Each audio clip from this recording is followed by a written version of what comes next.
5 games to bring you in Goal Rush afterwards. Stay with us, though, for all the reaction from the Amex first. Headlined by He's amongst the substitutes in Manchester today. And then later on, what a game to finish it. Arsenal's trip to Aston Villa. 3 on Sunday, including Arne Slot's first home game in charge of Liverpool against Brentford.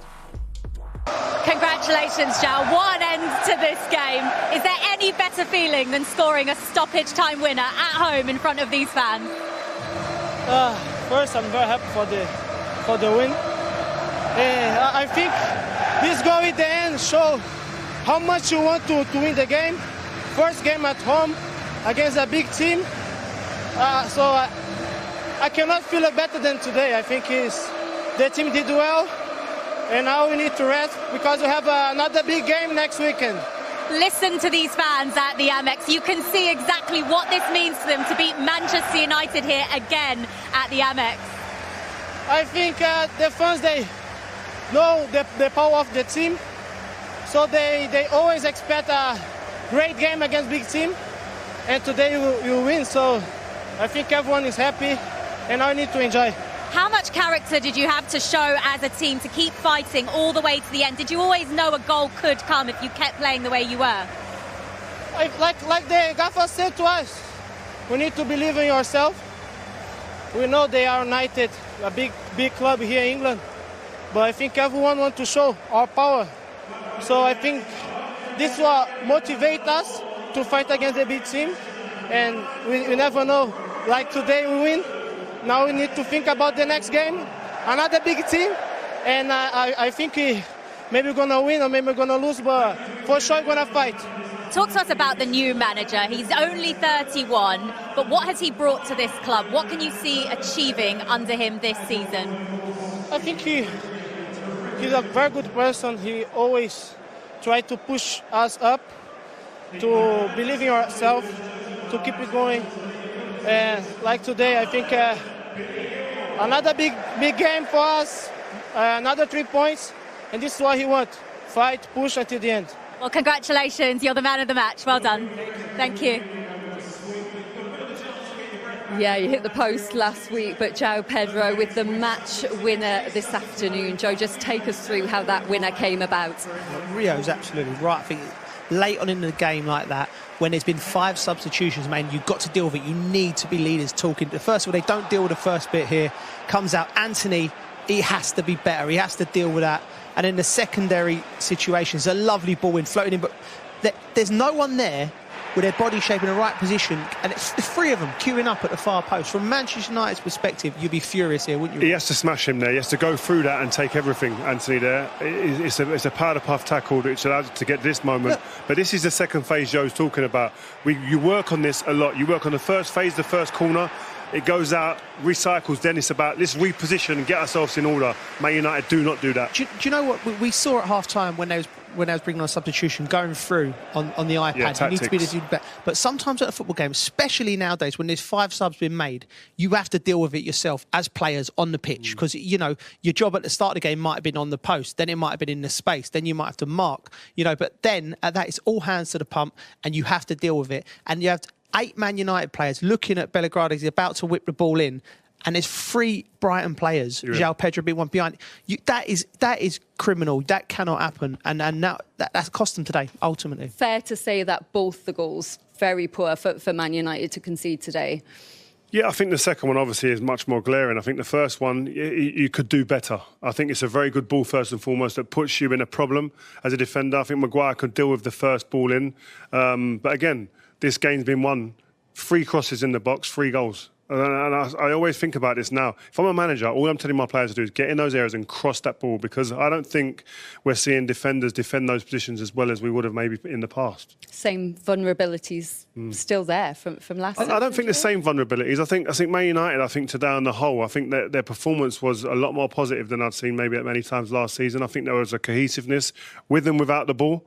And I just think that, again, one moment could have changed this game. Xerxes' moment when it hits him on the line and gets disallowed. allowed, and rightly so. I mean, that's if that goes in, the game's very different. But this isn't an if, buts and maybes game, is it? Well, we've much more on that game, but we're not too far away as well from European football returning on TNT Sports with the final teams scrapping for their place in this season's Champions League. Danny Welbeck opened the scoring as well, his second of the season against his former club, goal 100 of his club career, Rio. A bad one, as you said earlier, for Man United to concede, but how impressive from a Brighton point of view?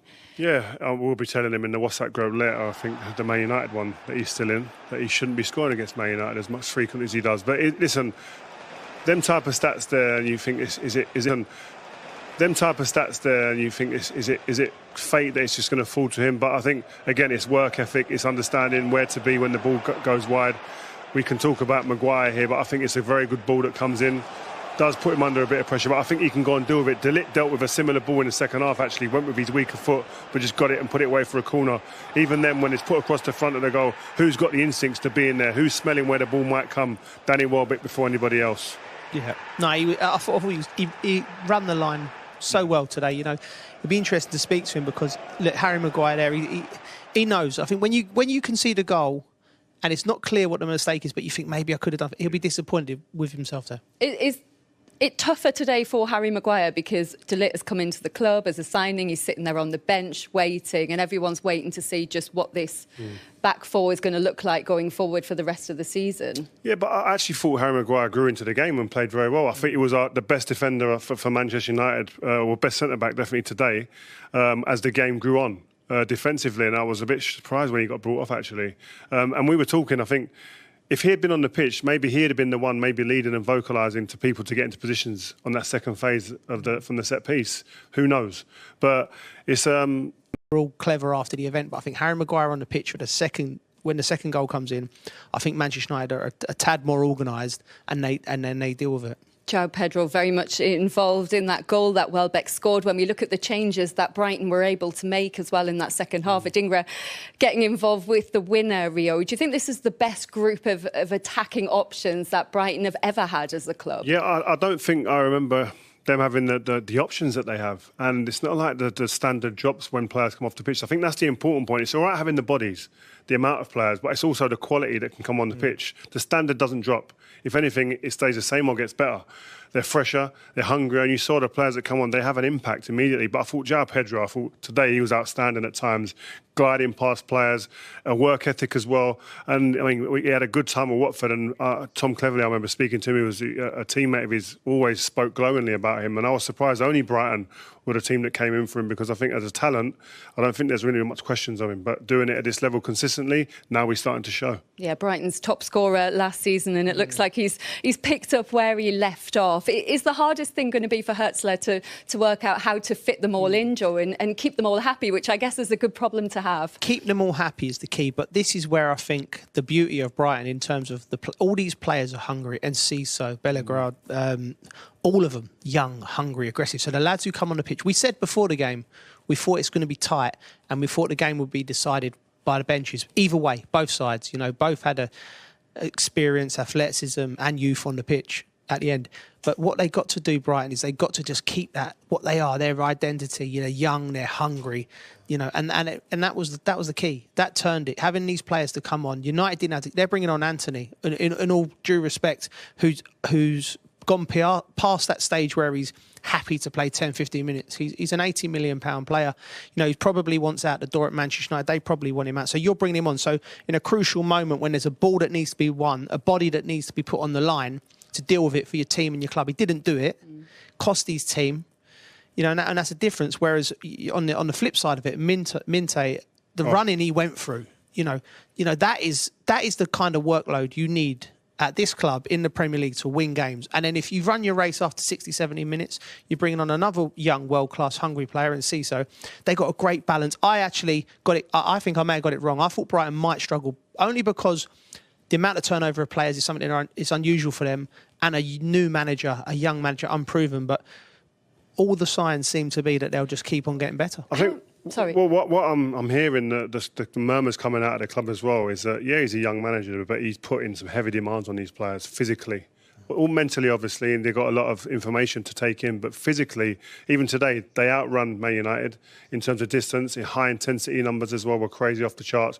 And before a ball's even played, their demands that are set as like the staple of this football club now. If you can't keep up with it, you won't play. And so you see the players, the hunger. Minter was a great example, but Billy Gilmore today, not renowned for running, run more than anyone else on the pitch. Like, it's phenomenal the demands that he's getting and what he's getting out of these players. And then obviously then it becomes about quality at the end of that. When you're overrunning teams and you're demanding like that, but then there's quality as well, that's a good recipe. I read an interview with Alan. He was talking about the fact that the manager's younger than him, but he said everything about him since he arrived here screams boss. He just seems to have that aura. Yeah, well, players can smell that. You know, it's like when we walk into a changing room, when a manager comes in, within first 5-10 minutes of the first meeting, you're sitting there, you're sussing them out. And he'd have had that. And then you get on the training pitch and you go, well, okay, what's his volume like? What's his authority like, the way he's talking to you? Is it connecting? And at the moment, it seems to. The acid test comes when you lose a few results. They've won 2, the top of the league. It's going to be brilliant here now. But when you get to Christmas and they've lost a few games, then you'll see, is that real? Is it there? Is it authentic? But at the moment, he's passing all of the kind of question marks with flying colours. New manager. And that is the most important. 5 shots on target, 2 of them in the back of the net. João Pedro's in the 95th minute, Sean.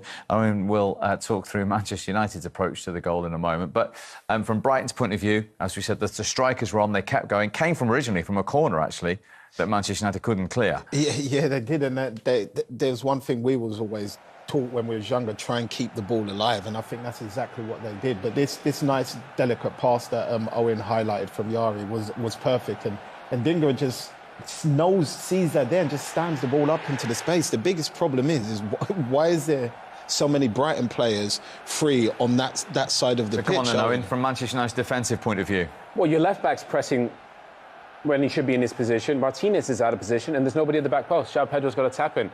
You watch when it's a brilliant ball by Dingra, by the way. Watch the reaction for all United players. Where is everyone?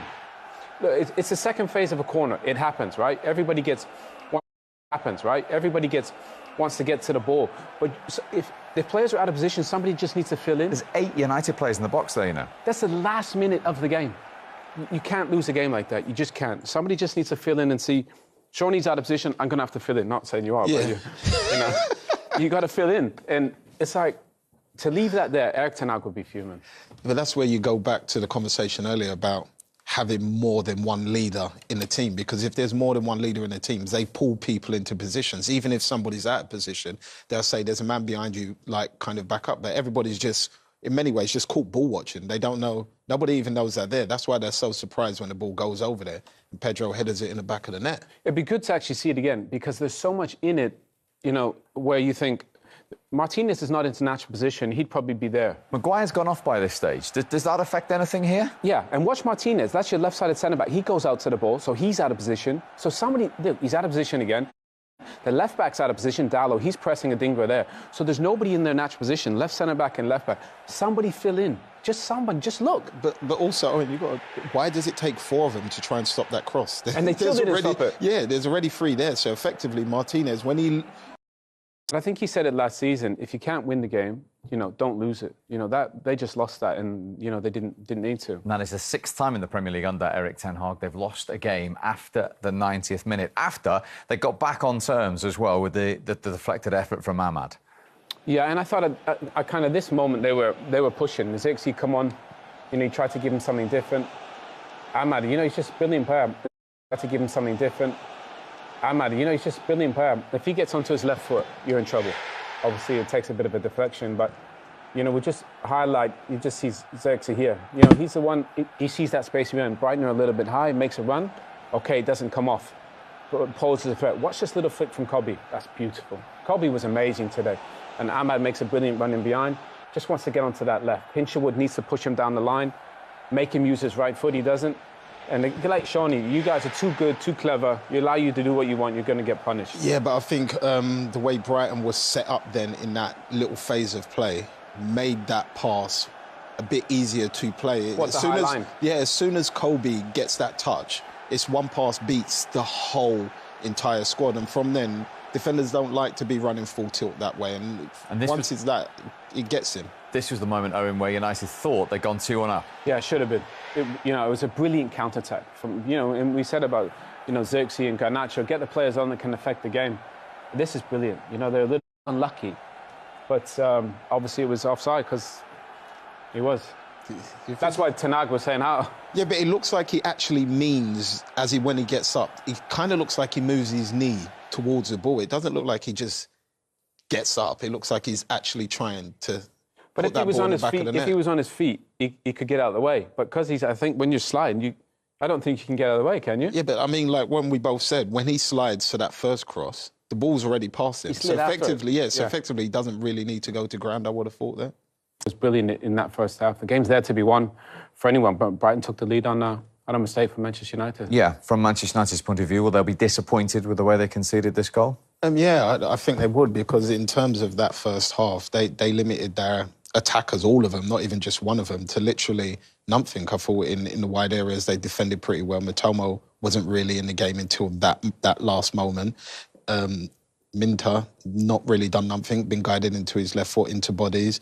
João Pedro has been relatively quiet, and so has Welbeck. So in terms of that, yeah, Man United would be devastated. But, I mean, when you do have players on the pitch that can do things, first of all, there's a lot of errors there on Man United's side, but Matomo's in the right place. But this pass from him to get it in between those two players was fantastic, didn't you think, Owen? Yeah. I mean, the thing is as well, you look at United, they get all the bodies back. Obviously the ball gets out wide to João Pedro. Dalot, you got to get to the ball, put some pressure on him. Harry Maguire lets it go. You can't let it go there. Mazraoui gets some pressure on the ball. And watch Harry Maguire, he just takes that little step to left. If he stands where he was, he stops that ball going in there. 4 little mistakes that all add up to the goal. He's saying he couldn't see it. I'm not sure how he couldn't see it. The ball travelled miles, but brilliant from Danny Welbeck. Comes back to haunt his beloved Manchester United. But I think the second half will get a better game. There's too many good attacking players out there. Manchester United just need to find a way to get a striker on and change the game. But you look at the numbers from Danny Welbeck. He likes playing against them, doesn't he? And, of course, he's got a couple of goals already this season now under Fabian Hertzler. Prior to that, one big chance for Manchester United fell to Ahmad. Should have put United in front? Definitely should. I mean, Shawnee can talk about the finish. I want to talk about this ball from Onana's amazing. I can't believe Dalot heads that to himself. I mean, and this ball is absolutely perfect, Shawnee. What does he do wrong? I just think he's tried to hit the ball. I think with a ball that good, you can kind of just let it hit you, first of all. And I don't think he should take it on his left foot. It's more suited. I know he's not right-footed, to just run onto it and kind of just controlled finish. But he swings at it. And when you're swinging with the inside of your foot at a ball coming towards you that way, you can kind of drag it away from the goal. Shawnee makes a great point. When a ball's come with that much pace, you don't need to hit at it. Just literally just tap it in the goal. Literally just keep your foot solid, don't you? Yeah. If you keep your foot solid, it just literally tap into net, whether left or right. But I love the ball from Onana. And this cross from Dalot it's so good. It deserves a goal. But he's not really under any pressure either, if you think about it. He's trying to make it too pretty, isn't he? Yeah, he's just got just controlled, calm, just finish, put in the back of the net, or just at least hit the target, make the keeper have something to work with. Now, even in the game which they won late on against Fulham in the opener, there was a big debate about the way United set up, lack of centre-forward, where Bruno Fernandes was or wasn't playing. To play, look at that touch map, Shawnee. I mean, he's literally played every position in that first half. That has to play, look at that touch map, Shawnee. I mean, he's literally played every position in that first half. That has to come from the manager. Yeah, it does. And not just the manager. You've got leaders on the pitch like Casemiro to tell him, like, we need you up there. Otherwise, when it's time for them to break, there is no one to break for. You've seen Rashford flick the ball on to nobody because nobody's there. You might say Rashford should know that nobody's there, but at the same time, that's where your striker or your number 9 is meant to kind of be. What he's got to say is, Xerxes, come on, get warm. You're coming on. You want to see a change now? Yeah. Garnacho, Xerxes, we need a focal point. Bruno plays as number 10, which he's the best at. Bruno does that because he wants to lead in the way that he plays, but he can't. They need him in that 10 position. Get a striker on. The game's there to be won. Which is exactly what they did in the first game, and it changed. Exactly, Steve.